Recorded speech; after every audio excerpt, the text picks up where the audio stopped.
বিরতির পর স্বাগত। এই মুহূর্তে চোখ রাখছি কল্যাণপুরের গণহত্যার বিষয়ে। এই মুহূর্তে কল্যাণপুর গণহত্যার গোটা ঘটনায় বিজেপি দলের নেতৃত্বদের বক্তব্যের বিরোধিতা জানিয়ে সাংবাদিক সম্মেলন করল সিপিআইএম তেলিয়ামুড়া মহকুমা কমিটি। বৃহস্পতিবার সিপিআইএম এর তেলিয়ামুড়া মহকুমা কমিটি অফিসে এক সাংবাদিক সম্মেলনের আয়োজন করা হয়, যেখানে উপস্থিত ছিলেন মহকুমা সম্পাদক হেমন্ত কুমার জমাতিয়া, কল্যাণপুর প্রমোদনগর কেন্দ্রের প্রাক্তন বিধায়ক মনীন্দ্র চন্দ্র দাস, নারী নেত্রী গায়ত্রী দত্ত সহ অন্যান্যরা। এবং এই সাংবাদিক সম্মেলন থেকে প্রাক্তন বিধায়ক মনীন্দ্র চন্দ্র দাস কি বলছেন শুনুন।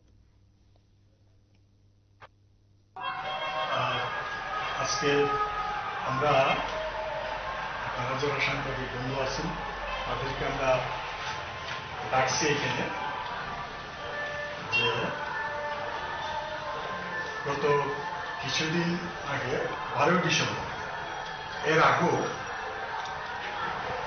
কল্যাণপুর এলাকাতে এবং 12 ডিসেম্বর কল্যাণপুরে মাননীয় মুখ্যমন্ত্রীর উপস্থিতিতে এবং এলাকার বিধায়ক ছিলেন, ওনাদের কিছু বক্তব্য আমাদের পার্টি সিপিএমকে জড়িয়ে এবং আমাদের পার্টির কিছু নেতৃত্বের বিরুদ্ধে বিভিন্নভাবে কুৎসামূলক অপপ্রচার তারা বক্তব্যের মাধ্যমে সেখানে পরিবেশন করছেন এবং বিভিন্ন পত্রপত্রিকাও এইগুলির মধ্যে উঠেছে। আমি গতকালকে আমরা দেখছি, আমাদের পার্টি কথা করছি। আমরা বলবো যে 1996 সালে বাজার কলোনি যে 26 জন সন্ত্রাসবাদীদের দ্বারা নিহত হয়েছেন এবং যারাই আক্রান্ত হয়েছিলেন তাদের সবার প্রতি আমরা শ্রদ্ধা জানিয়েই আমরা বলবো এই সমস্ত ঘটনা শুধু বাজার কলোনি না, সারা রাজ্যের মধ্যে সন্ত্রাসবাদীরা আক্রমণ সংগঠিত করার মধ্য দিয়ে বিভিন্ন মানুষ, বিভিন্ন দলের সাধারণ মানুষ থেকে ধরে অনেক মানুষ নিহত হয়েছেন।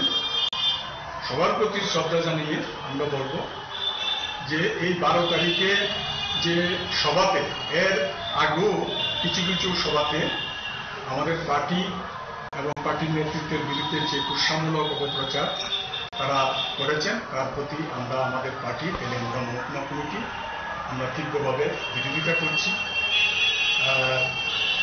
আসল ঘটনা এইখানে আমরা দেখেছি যে আমাদের পার্টি সন্ত্রাসবাদীদের সাথে জড়িত এরকম কিছু কথাবার্তা এবং আমাদের পার্টি কোনো লোক ওই সন্ত্রাসবাদীদের যারা যেখানে যেখানে আক্রমণ হয়েছে সেখানে মারা গেছেন না, বিরোধী দলের যারা আছেন তারাই মারা গেছেন।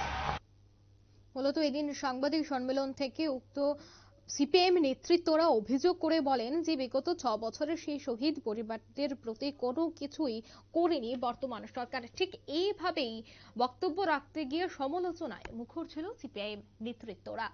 এই মুহূর্তের সংবাদ এ পর্যন্তই। আমাদের পরবর্তী নিউজ এবং আপডেট দেখার জন্য অবশ্যই চোখ রাখবেন শুধুমাত্র নিউজ ভ্যানগার্ডের পর্দায়। ধন্যবাদ।